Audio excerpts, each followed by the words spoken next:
The honourable member for Trinity Spadina. Since privatizing Air Canada, the Conservative has been in cahoots with Air Canada, allowing them to cast their workers out on the streets.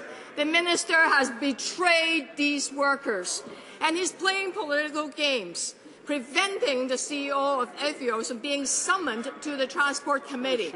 We're talking about jobs. We're talking about public safety. Why is the minister putting the interests of the CEOs ahead of those of the Canadian workers? The Honourable Minister of Transport.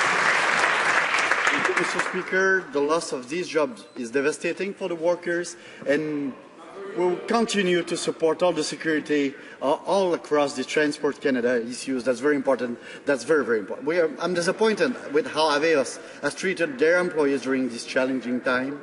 The legal advice I received states that Air Canada is in compliance with the Act. Thank you, Mr. Speaker. Honourable Member for Notre Dame de Grâce-Lachine, Mr. Speaker. The news is bad for Aveos workers, and it gets worse on day by day. They haven't got their last check. Conservatives think that it's normal that Aveos doesn't appear before the committee. We know that when it comes to Air Canada, the Conservatives do everything they can, but when it comes to the workers and the 1,800 jobs in Montreal, the minister has nothing to say. Why is he refusing to help these workers? The Honourable Minister of Transport.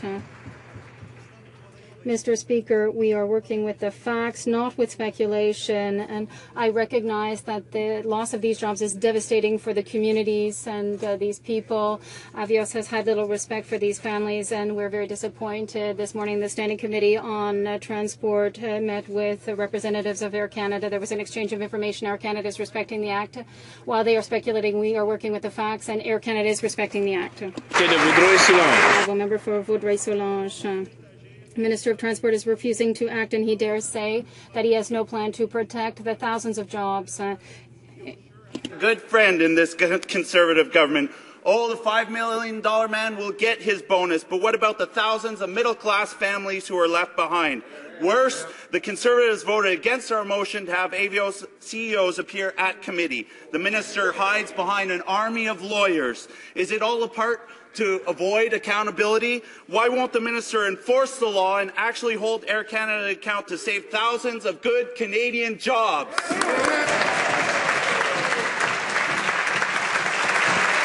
Honourable Minister of Transport.